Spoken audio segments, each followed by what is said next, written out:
시편 10편부터 18편까지 읽는 날이죠. 11편을 먼저 한번 보겠습니다. 11편은 여호와께 피하는 자가 하는 고백입니다. 이 이야기는 하나님을 피난처로 삼아 그분께 자신을 맡기고 살아가는 믿음의 사람들, 저와 여러분의 이야기입니다. 11편을 보면 시인은 어려움을 당하고 있습니다. 이는 악인의 핍박으로 인한 어려움인데요.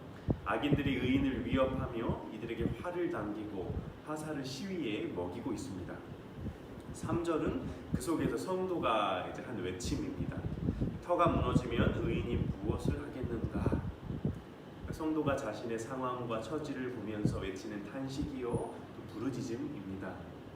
나는 하나님께 피했는데, 하나님을 피난처로 삼고자 했는데 돌아오는 것이라고는 세상에 발붙일 데가 없어지는 것이구나. 하나님 저 어떻게 합니까? 어디로 가야 됩니까? 이런 외침입니다. 이런 상황 속에서 우리가 어떻게 해야 되는가? 4절인데요. 저는 이 11편 1절부터 3절까지를 땅의 노래라고 이름을 붙여보고 싶습니다. 그리고 4절부터는 하늘의 노래 혹은 하늘을 향한 노래라고 부르고 싶은데요. 이 터가 무너지는 것도 어디까지나 이 땅의 관점에서 볼 때 그렇습니다. 세상 사람의 눈으로 볼 때 그렇다는 겁니다. 왜냐하면 우리의 터는 이 땅에 있는 게 아니기 때문입니다. 우리는 돌아갈 본향이 있고 우리의 시민권은 하늘에 있으며 우리는 영원을 사는 자들이기 때문입니다. 우리의 영원한 터는, 우리 삶의 기반은 하늘에 있는 겁니다. 그럼 세상에서 이 가난과 고난을 당하는 성도에게 하나님께서 어떠한 위로를 주십니까? 하나님은 이들에게 눈을 열어서 하늘을 보게 하시고 하늘을 소망하게 하시고 하늘의 위로를 채워주십니다. 이 성도의 도움은 하늘로부터 옵니다.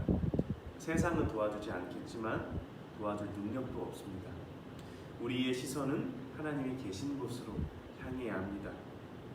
우리가 믿음으로 살다가 어려움을 당하는 때를 만나게 되면, 특별히 악인들에 의해서 억울한 일을 당할 때가 있다면 시편 11편에서 시인이 기억하고 외쳤던 것처럼 여호와의 보좌는 하늘에 있으며 고백하며 바라보실 수 있기를 바랍니다. 5절부터는 그 여호와께서 어떠한 분이시고 의인의 핍박에 어떻게 반응하시는지를 그려놓았습니다. 이 넘어가서 시편 12편의 주제는 거짓입니다. 사람들이 진실함을 잃어버리고 아첨하는 입술과 두 마음으로 거짓을 말하는 것에 대해서 이야기합니다. 이 거짓이라는 건 깊이 들여다보면 주로 남을 속여서 자기의 이익을 꾀하고자 하는 것입니다. 그래서 거짓은 그 근본이 이기심이에요. 이 자신의 거짓으로 상대방이 입게 될 피해를 생각하는 사람은 거짓말을 할 수 없을 겁니다. 이 거짓말하는 사람은 누구와도 이 진실한 관계를 맺지 못합니다. 근본적으로 외톨이에요. 그리고 이 거짓이라는 행위는 마귀에게서 나오는 겁니다. 성경은 마귀를 거짓의 아비라고 부르죠. 그러나 하나님은 진실하십니다. 누구도 속이지 않으세요. 여기에 우리의 소망이 있지요. 그렇기 때문에 하나님께 오직 나의 모든 걸 아뢰을 수 있고 걸 수 있는 겁니다. 하나님은 진실하시기에 자신에게 나오는 자도 진실할 것을 요구하십니다.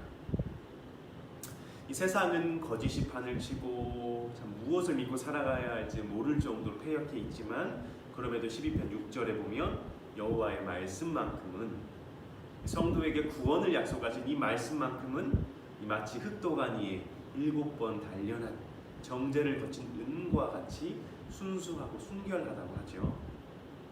이 주의 말씀의 만큼은 내 영혼과 생명까지도 안심하고 맡길 수 있다는 말입니다. 우리가 사는 이 세상은 믿었던 도끼에 발등 찍히는 그런 곳입니다. 배은망덕한 곳이고 자신의 이익을 위해서 남을 이용하는 그런 곳입니다.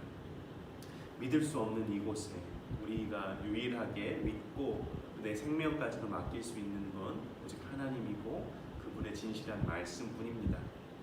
그렇기에 이 밤낮으로 흔들리는 조석 변개하는 이런 세상의 기준과 가치관을 붙잡지 마시고 영원한 진리가 되시는 그 말씀, 또 우리에게 생명을 주시는 그 말씀을 붙들고 그 말씀을 쫓아 행하며 나아가시는 저와 여러분이 되시기를 바랍니다. 넘어가서 시편 14편을 보겠습니다. 시편 14편을 보면 성경이 어리석은 자를 어떻게 정의하는지가 나와 있습니다. 성경은 그 마음에 하나님이 없다 하는 자가 어리석은 자라고 말합니다. 마음에 하나님이 없기 때문에 하나님과 그의 말씀이 기준이 돼서 사는 자가 아니겠죠. 자연스럽게 자신의 어떤 죄된 본성과 부패한 욕심을 따라서 살 겁니다. 하나님이 하늘에서 지각이 있는 자가 있는가, 그래서 그 지각으로 하나님을 찾고 아는 자가 있는가 확인하시려고 이렇게 두고 살펴보셨는데 한 사람도 선을 행하는 자가 없답니다. 하나님을 찾고 그 뜻대로 행하는 자가 한 사람도 없다는 겁니다. 이것을 신학적인 용어로 전적인 타락이다 이렇게 부르기도 하죠. 이 죄는 어느 누구도 자유로울 수 없는 모든 인간의 문제입니다. 그런데 4절에서 갑자기 내 백성이라는 말이 나오죠. 3절까지 하나님이 땅을 보셨을 때 과연 백성으로 삼을 만한 자가, 선을 행하는 자가 없었거든요. 그런데 의아하게도 4절에 내 백성이라고 부르세요. 그러니까 여기서 우리가 알 수 있는 건 우리가 지금 하나님의 백성이 됐다는 건 우리가 뭐 의롭거나 선을 행해서가 아니고 우리가 지각이 있어서 하나님을 찾아서가 아니고 누구도 죄로 해서 자유로울 수 없는 이런 비탄하고 통탄한 상황 중에 그저 주님께서 당신의 은혜와 자비로 우리를 백성 삼으신 겁니다. 하나님께서 당신의 크신 은혜와 사랑으로 예수 그리스도를 통하여 구원의 길을 여시고 오직 믿음으로 은혜로 택하신 이들을 구원해 내신 겁니다. 그래서 내 백성이 생기는 겁니다. 그렇게 우리가 믿는 자라 하더라도 하나님 앞에는 자랑할 게 없습니다. 한때는 우리도 하나님의 원수였고 불순종의 아들들이었는데 그러한 우리를 은혜로운 자녀 삼아 주셨으니 우리는 겸손하고 낮은 마음으로 주님을 높일 수밖에 없는 겁니다. 이 감사와 찬송밖에는 우리가 할 말이 없는 겁니다. 우리의 신앙의 연수가 늘어날수록 우리 신앙의 출발점을 기억했으면 좋겠습니다. 내가 태어날 때부터 예배자가 아니었고 오히려 반대로 죄인이었고 하나님 없다 말하는 어리석은 자였으나 다만 은혜로 용서받았고 하나님이 의롭다 여겨주신 사람임을 기억하며 그리스도 안에서 나의 작음과 낮음, 약함을 자랑할 수 있는 저와 여러분이 되시기를 바랍니다. 시편 15편은요 14편에서 주의 은혜로 내 백성이 된 자들이 그럼 어떻게 살아야 하는가를 말해주고 있습니다. 성도가 세상과 어떻게 구별되어야 하는지를, 하나님께서 베푸신 은혜의 열매를 삶에서 어떻게 드러내야 하는지를 소개하는 겁니다. 한 가지 주의할 점은 여기에 나오는 행실들, 의의 열매를 맺어야 우리가 구원을 받는다는 게 아니라는 겁니다. 이것을 해야만 여호와의 장막을 거할 수 있다가 아니고, 왜냐하면 우리가 공로로 구원을 받은 게 아니잖아요.